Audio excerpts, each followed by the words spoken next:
When I bought this place, it was basically an open rectangular space. There were just a couple of closets, an old corner kitchen, and that was it.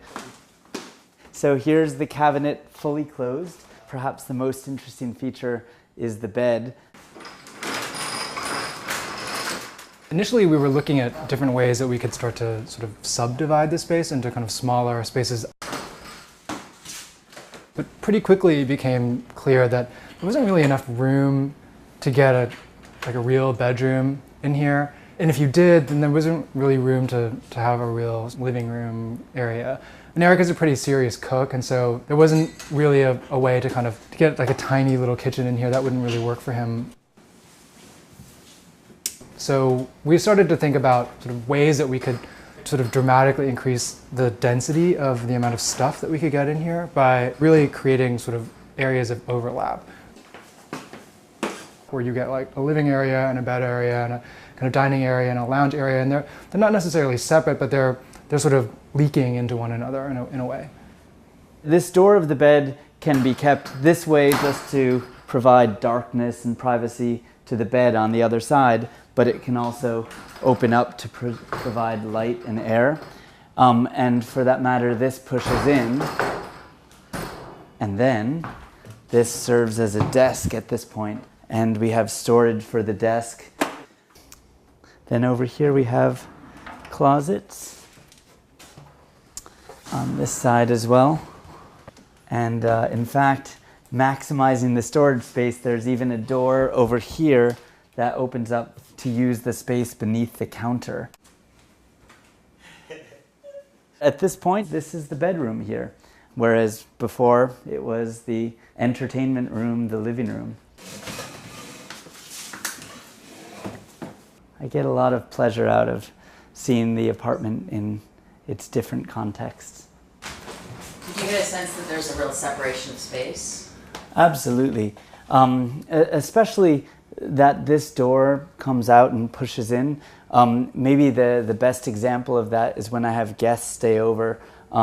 This is very convenient here, this couch, because these back pillows come off and then you have a single bed here. So I can give my guests, even in this 400 square foot apartment, a relatively private space.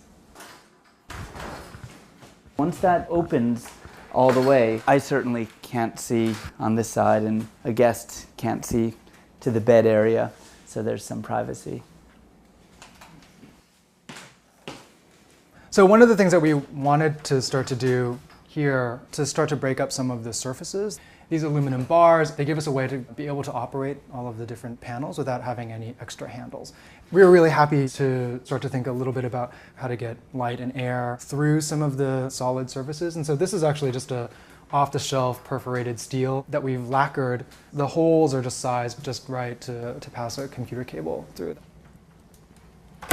One of the things that we were looking to do is to maximize some of the different service opportunities. And so, for instance, there's lighting and electrical embedded into the cabinets. And then actually most of the lighting for this room is located at the top of the cabinet. We have two sets of lights there. In a space this small, we didn't want to see any light fixtures either. We just wanted there to be light. I don't think that this is that unusual amount of space either. I think it's more a matter of being able to use the same amount of space for lots of different purposes that makes the apartment work.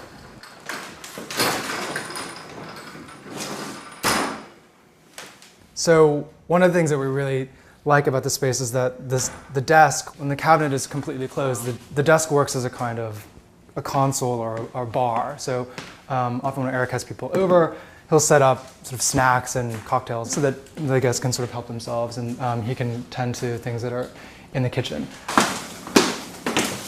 Have some homemade chocolate chip cookies if you want. Because the cabinet is so deep, there's storage embedded into both ends. At this end we have kitchen storage, and then at the opposite end of the cabinet is library storage. That was one of the other things that we were trying to do, is reduce the number of active surfaces in the apartment. Because there's one thing that is kind of big, we liked very much for the surface of it to be relatively clean and unobstructed. So it's quite nice to be able to sort of both store all of his home office equipment and sort of files down here, and then his book collection up here. Here we are in the kitchen. There are two small under cabinet refrigerators. There's really nowhere in this space to have a full-size refrigerator. One of the things that we wanted to be able to do is to build a pretty generous bar area. So this was like the obvious place to put the refrigerators. All of the cabinetry sort of conceals something, so the dishwasher is here.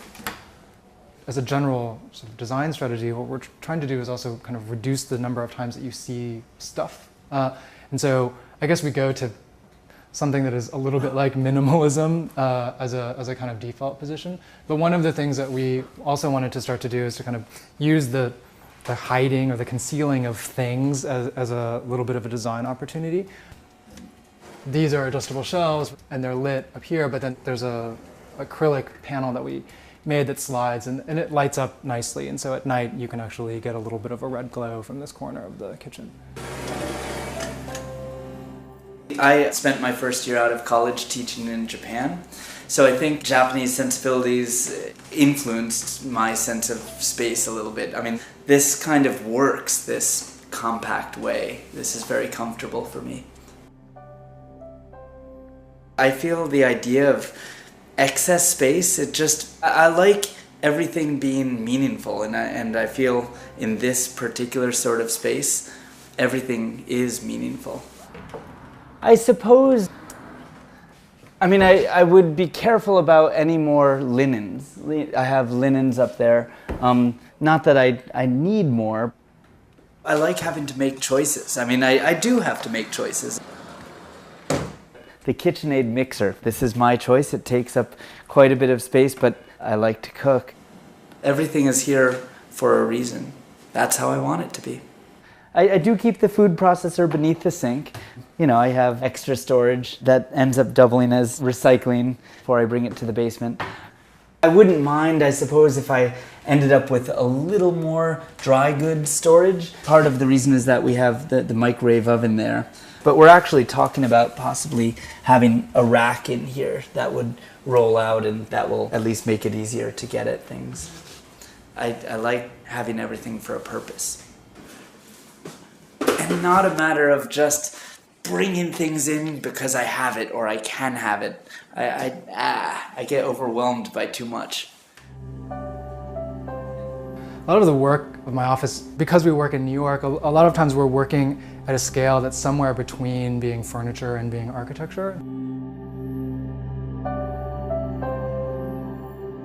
Until we'd done this project, we hadn't really done anything quite this complex, but since then we've done actually quite a lot in sort of this vein where we're looking at kind of like partitions that really start to do double duty as kind of storage pieces, or thinking about how to embed electronics or embed other kind of services like lighting and even plumbing into sort of like these kind of freestanding units. Most people in New York are operating under it's a really expensive city. So in order to make a space work for people in New York, I think that things have to be double duty. There's really an idea about how do you get more out of something smaller without having to make big sacrifices in terms of the way that your lifestyle is. In addition to not sacrificing, you hope that something like this enhances someone's life, that it doesn't just make something that is less better. More is more.